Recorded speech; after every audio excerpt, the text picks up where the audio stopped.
আমাদের কোনো পাওয়ার নাই, একটা পাওয়ার, সেটা হলো ইমানি পাওয়ার। একটা পাওয়ার, সেটা হলো রিসালাতের পাওয়ার। যতদিন পর্যন্ত রিসালাতের পাওয়ার থাকবে, আল্লাহর শানের পাওয়ার থাকবে, কাউকে দেখার সময় নাই। নারায়ে তাকবীর, আল্লাহু আকবার, নারায়ে রিসালাত, নারায়ে রিসালাত। ইনশাআল্লাহ এতটুকু বলতে পারবেন তো? পড়তে পারবেন তো ইনশাআল্লাহ? ইন্নাল্লাহা ওয়া মালাইকাতাহু ইউসাল্লুনা আলান নবী ইয়া আইয়ুহাল্লাযীনা আমানু সাল্লু আলাইহি ওয়া সাল্লিমু তাসলিমা সাল্লাল্লাহু আলাইহি ওয়া সাল্লাম। মুআজ্জাজ মুকাররম সম্মানিত এলাকাবাসী, পদ্মার আড়ালে অন্তস্তিয়া আমার সম্মানিতা মা ও বোনেরা, আজকের এই মাইচর মরহুম রহম আলী মিয়ার বাড়ির উদ্যোগে 19তম বার্ষিকী এক বিশাল সুন্নি মহাসম্মেলন। উক্ত সুন্নি মহাসম্মেলনে সভাপতিত্ব করবেন আমার পাশে উপবিষ্ট জনাব মোহাম্মদ আব্দুল গনি সাহেব। প্রধান অতিথি হিসাবে আসবেন নবযুগের তরুণ আলোচক, আশেকে রসুল, আশেকে ওলি, গুলাম চিশতি উসাবির রহমতুল্লাহি আলাইহি, হযরত মাওলানা ডাক্তার মঈনুদ্দিন চিশতি, খতিব দরবারে চিশতি উসাবির জামি মসজিদ মধ্যবা শুভ ঢাকা। আমার পূর্বে আলোচনা করেছেন আমাদের মসজিদের ইমাম ও খতিব কারি মোহাম্মদ শাহেদ আলী সাহেব মাদ্দাজিল্লাহুল আলী। মুআজ্জাজ মুকাররম সম্মানিত উলামায়ে আযম, আমরা সকলে জানি ওযু করলে শরীর পরিষ্কার হয়, ওযু করলে শরীর পবিত্র হয়, জিকির করলে রাসূলের শানে নাতে রাসূল গাইলে কলব পরিষ্কার হয়, ঠিক কিনা? আমরা সবাই একই সাথে কণ্ঠর সাথে কণ্ঠ মিলিয়ে সবাই একই সাথে জিকির করতে পারবো না? আকেলা ইলাহা ইল্লাল্লাহ, লা ইলাহা ইল্লাল্লাহ, সবাই লা ইলাহা। আওয়াজ হচ্ছে না? হতে পারে এখানে মানুষ কম, আমার বিশ্বাস এখানে আমরা সবাই যদি জবানটা খুলি, এ আওয়াজ বাগদাদ হয়ে, শাহ আমানত হয়ে, শাহ আলফেসানি মুজাদ্দিদি হয়ে আমার রাসূলের রওজায় চলে যাবে, ঠিক না?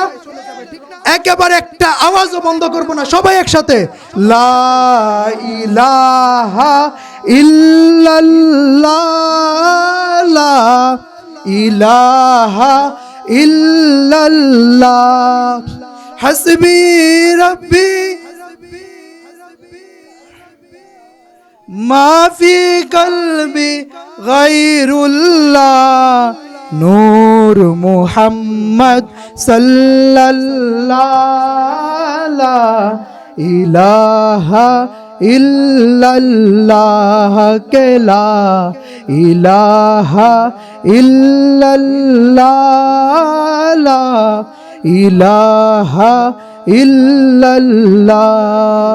এ নূরে আপকি बराही में की तलाश में है, ए नूर आपकी बराही में की तलाश में है, ला इलाहा इल्लल्लाह, ला इलाहा इल्लल्लाह, ला इलाहा ইল্লাল্লাহ, লা ইলাহা ইল্লাল্লাহ, সাল্লাল্লাহু আলাইহি ওয়াসাল্লাম। সম্মানিত উপস্থিত আযম, আমরা আজকে এমন এক মাহফিলে বসলাম যে মাহফিলে রাসূল সাল্লাল্লাহু আলাইহি ওয়াসাল্লামের শান ও মর্যাদা নিয়ে আলোচনা হবে। আল্লাহ রাসূল বলেন যে যেখানে কোরআনের আলোচনা হয়, আমার নবীর শান আলোচনা হয়, সেটা আর কোনো বাগান নয়, সেটা জান্নাতের বাগান হয়ে যায়, ঠিক না? আজকে আমরা জান্নাতের বাগানে বসতে পেরে খুশি না বেজার? খুশি না বেজার? খুশি হলে একটা জবানও বন্ধ রাখবেন না। একটা হাদিসের ভিতর আসছে যে আমরা একবার যদি সুবহানাল্লাহ আলহামদুলিল্লাহ বলি, ওই আমাদের গলার আওয়াজ যত উপরে যায়, যত উপরে যায়, জান্নাতের ভিতরে তত বড় একটি গাছ রোপণ হয়ে যায়। সুবহানাল্লাহ কি বলবেন না? সুবহানাল্লাহ কি বলবেন না? মাশাআল্লাহ। আওয়াজ থাকবে তো? আমাদের কোনো পাওয়ার নাই, একটা পাওয়ার, সেটা হলো ইমানি পাওয়ার। একটা পাওয়ার, সেটা হলো রিসালাতের পাওয়ার। যতদিন পর্যন্ত রিসালাতের পাওয়ার থাকবে, আল্লাহর শানের পাওয়ার থাকবে, কাউকে দেখার সময় নাই। নারায়ে তাকবীর, আল্লাহু আকবার, নারায়ে রিসালাত, নারায়ে রিসালাত। ইনশাআল্লাহ এতটুকু বলতে পারবেন তো? পড়তে পারবেন তো ইনশাআল্লাহ?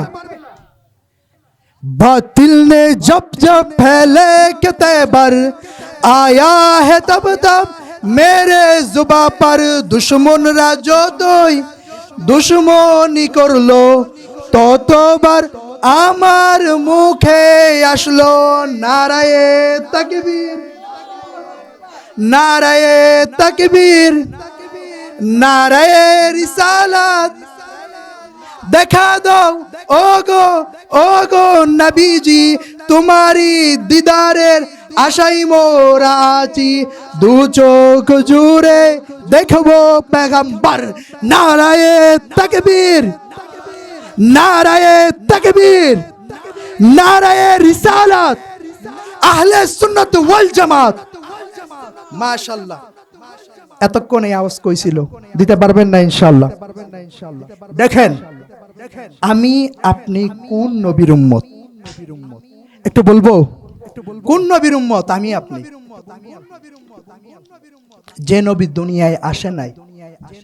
মা আমেনা বর্ণনা করেন, আমার নবী, আমার বেটা মুহাম্মদ যখন আমার পেটে যখন আমার বেটা মুহাম্মদ, তখন আমি যখন রাস্তা দিয়ে হাঁটতাম, রৌদ্রতাপ আমার গায়ে লাগতে দিত না, রৌদ্রতাপ আমার গায়ে লাগতে দিত না। আমার উপরে আকাশের মেঘ ছাদ হয়ে যাইতো।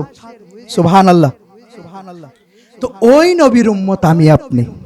আম্মা জান আমেনা বলেন, একদিন আল্লাহ রসুলের দাদা আব্দুল মুত্তালিব, বাবা তো মারা গেছেন যখন পেটের ভিতর 6 মাস, তখন আব্দুল মুত্তালিব একদিন ডাক দিয়ে তার বিবিকে ডাক দিয়ে বলেন, ও বিবি, আব্দুল্লাহর ওয়াইফ, আব্দুল্লাহর স্ত্রীকে একটু বলো না, তার শরীর থেকে এত সুঘ্রাণ কোথায় থেকে আসে? কোথায় থেকে এত সুঘ্রাণ পেল? কোথায় থেকে সুঘ্রাণ আসে? তখন আব্দুল মুত্তালিবের বিবি বলে, আমারও তো লজ্জা করে, আমি বলতে পারি না। আরো কিছু আলামত তার ভিতরে আছে। মক্কা নগরীর ওই সময় তো জাহেলিয়াতের যুগ, ওই সময় বিধবা মহিলাদের কোনো দামই ছিল না। ওই অবস্থায় এত সুঘ্রাণ কোথায় থেকে আসে? যখন এই প্রসঙ্গ আসলো, আমেনাকে ডাক দিয়ে বলে, আমেনা, আম্মা জান একটু এদিকে আসেন না। আসার পরে আমেনাকে ডাক দিয়ে জিজ্ঞেস করতেছেন, ও আমেনা, একটু বলো না, তোমার শরীর থেকে এত সুঘ্রাণ কোথায় থেকে আসে? বলে যে, বাবা, এই সুঘ্রাণ তো আমার নয়, এই সুঘ্রাণ তো আমার নয়, এই সুঘ্রাণ আমার পেটে যিনি আসছে তার। সুবহানাল্লাহ। আমার পেটে যিনি আছে তার। বলে যে একটু বর্ণনা দাও না। তখন আমেনা বলেন, আমি যখন মুহাম্মদ যেদিন আমার পেটে আসলো, আমি ঘুমাচ্ছি, হুট করে দেখি নবী রাসূলদের ভিতর 3 জন নবী এসে আমাকে বলতে লাগলো, আমেনা রে, তোর পেটে 2 জাহানের বাচ্চাকে দিয়ে গেলাম। সুবহানাল্লাহ। 2 জাহানের বাচ্চাকে আমি তোর পেটে দিয়ে গেলাম, তুই চিন্তা করিস না। আমেনা বলে, বাবা শুধু তাই নয়, শরীর থেকে সুঘ্রাণ আসে না বাবা, আমি যেখানে থুতু ফেলাই সেইখান থেকে সুঘ্রাণ আসে। সুবহানাল্লাহু ওয়া বিহামদি। আর তারপরে আমেনা বলেন, শুধু তাই নয় বাবা, তাই নয়, আমি যখন রাস্তা দিয়ে হাঁটি, পায়ের নিচের বালিগুলা গরম থেকে ঠান্ডা হয়ে যায়, আমার মাথার উপরে মেঘমালা দ্বারা ছায়া দেওয়া হয়।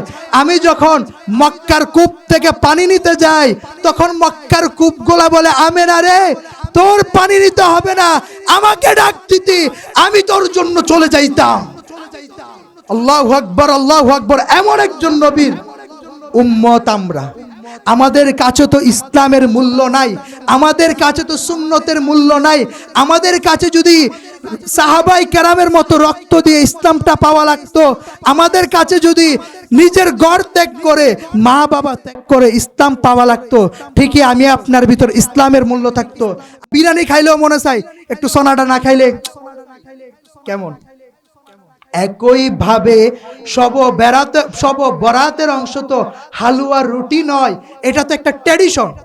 এই ছোট্ট একটা জিনিস আপনি বুঝলেন না, আপনি বেদাত বেদাত বেদাত বলে চিল্লাইলেন। আস্তাগফিরুল্লাহ। আল্লাহ তাআলা এরকম জাহেলে মুরাক্কাব থেকে আমাদেরকে হেফাজত করুক। সবাই বলে আমিন। মোটিভেশনাল হওয়া যাবে, মোটিভেশনাল হওয়া যাবে। আমরা যেমন আগে কি মিলাদ করতাম, কিয়াম করতাম, রসুলকে সালাম দিতাম, এখনো দিব। কোন সন্দেহ আছে? একেবারে সবাই দিব সালাম, একটা রকবাদ দিব না। কেন সালাম দিব না? যার কারণে আমি আসলাম, যার কারণে কুল কায়নাত হলো, যার কারণে তোমার মতো 2 টাকার মোল্লা হইলো, সেই নবীকে তুমি সালাম দেওয়ার সময় তোমার কৃপণতা এত থাকবে কেন? সালামের সময় তোমার এত কৃপণতা কোথায় থেকে আসে? বুঝতে হবে। আল্লাহ রাসূল সাল্লাল্লাহু আলাইহি ওয়াসাল্লামের জামানায় কিছু 2টা সাহাবী ছিল, একজনের নাম সাআদ আর একজনের নাম মাআদ। এই 2 জন সাহাবী আল্লাহ রসুলের জন্য নিজের হাত হারাইছে। কত বছর বয়স? 12 কিংবা 13 এরকম বয়সের 2টা ছেলে। বদরের যুদ্ধ হচ্ছে, বদরের যুদ্ধ হচ্ছে, ওরা 10,000 সৈনিক কাফেররা, মুসলমানরা 313 জন। কয়জন? 313 জন। এটা ইমানি মুসাকারা। এখানে আমি কারো ছেলে, কারো নাতি, কারো ভাই, কারো সন্তান, ঠিক না? এলাকার সন্তান, এখানে বেশি কথা বলতে চাইলে সমস্যা, ঠিক না? এটা একটা ইমানি মুজাকারা। আমি বলবো, আপনারা বলবেন। আপনাদের আওয়াজ যতক্ষণ আমার আওয়াজ ততক্ষণ। আওয়াজ বন্ধ, আমি আস্তাগফিরুল্লাহ বলে একেবারে চলে যাব, ঠিক না? আওয়াজ দিতে পারবেন তো? বদরের যুদ্ধে সাহাবী কয়জন? 313 জন। কয়জন? 313 জন। 313 জন। ওইদিকে 10,000 সাহাবী। 10,000-এর ভিতর 313 জন দেখা যায়নি, কখনোই দেখা যাবে না। যখন যুদ্ধ লাগা শুরু হলো, 10,000, এখন 10,000 কাফের শুধু দৌড়ায় আর দৌড়ায়। জিজ্ঞেস করতেছে, কিরে তোরা দৌড়াস কেন? বলে যে বলতে পারতিস না। কারো হাত চলে গেছে, যুদ্ধ করতেছে, কল্লা চলে গেছে, যুদ্ধ করতেছে, পা চলে গেছে, যুদ্ধ চলতেছে। এ মুসলমানকে হারাই কেমনে? এ মুসলমানকে আমরা হারাবো কেমনে? আমরা তো ওই সিংহের জাতি। মুসলমান সিংহের জাতি না বিড়ালের জাতি? মুসলমান কখনো বিড়ালের জাতি নয়, সিংহের জাতি। যখনই দেওয়ালে পিঠ থেকে যায়, মুসলমান নারে তাকবীরের স্লোগান দিলে বাতিল এমনি মসনদ থেকে পালায়ন করে, এটা বলতে হয় না। তো ওই যুদ্ধে মাআদ এবং সাআদ 2 জন সাহাবী, রাসূলের ছোট ছোট সাহাবী, তারা বলতেছেন যে আমাকে আবু জাহিল। এখন আরেকটা নাম, তার নাম হলো আবুল হাকেম। তার নাম কি? আবুল হাকেম। নামটা অনেক অপরিচিত। হুজুর আবুল হাকেম এটা আবার কেডা? আবুল হাকেম হলো, তার পরিচিত নাম হলো আবু জাহেল। আবুল হাকেম মানে জ্ঞানীর বাবা, আবু জাহেল মানে মূর্খর বাবা। সে নিজেরা বলতো আমি বহুত কিছু, আমি বহু জ্ঞানওয়ালা, বহু এলেমওয়ালা, বহু সেই সমাজে এমন কিছু মানুষ আছে না। আমার রাসূলের সবথেকে বড় দুশমন এই ছিল। তা আমার রাসূল একদিন বলে, দৌড় বেটা, তুই কিসের আবুল হাকেম আসছিস? তুই তো আবু জাহেল, তুই মূর্খর বাবা। তা আমার রাসূল যারা যে নাম দিত ওই নাম লেগে যাইতো। একদিন এক সাহাবী জামার তলে করে একটা বিড়াল ছানা নিয়ে গেছে। আল্লাহ রাসূল সাল্লাল্লাহু আলাইহি সাল্লাম বলছেন, ইয়া আবা হুরাইরা, হে বিড়াল ছানার বাবা। ওই সাহাবী নিজের নাম রেখে দিয়েছে আবু হুরাইরা রাদিয়াল্লাহু তাআলা আনহু। তো যেটা ওইটা আমার মাকসাদ না, আমার মাকসাদ যেটা সেটা বলি। আবুল হাকেম মানে আবু জাহেল। এই আবু জাহেল রে মারার জন্য 2টা ছোট ছোট সাহাবী, প্রথমে বড় ভাই,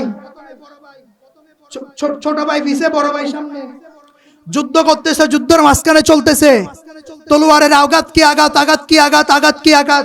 এক হাত পড়ে গেছে, আরেক হাতে তলোয়ার। এই তলোয়ার নিয়ে চলতেছে, আবার আরেক হাতে কূপ দিছে, পড়ে গেছে। এখানে যে রগগুলো আছে, রগগুলো ঝুলে রইছে, হাতটা ঝুলে আছে। তখন বলতেছে, ভাই বেশি কষ্ট হচ্ছে, কি করব? বলে যে তুই পাড়া দিয়ে ধর, আমি একটা কোপ দে, হাতটা ফালাই দে। হাত দোনোটা শেষ। ছোট ভাই আগাচ্ছে, এক হাত নাই। এখন বলে যে আরেকটা হাত আছে, বাম হাত।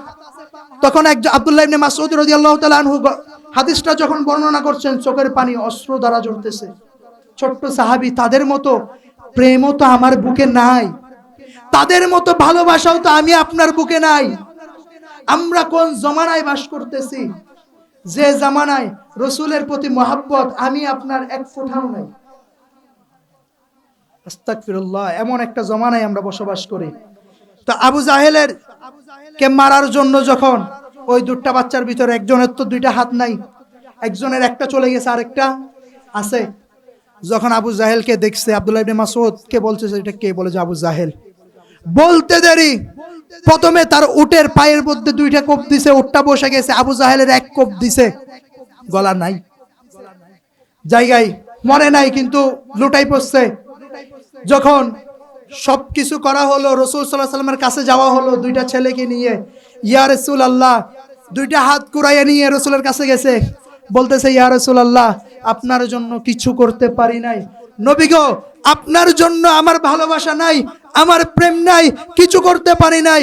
রাসূল, এতটুকু করেছি, আমাদের দুইটা হাত আপনার জন্য কুরবান করে দিলাম।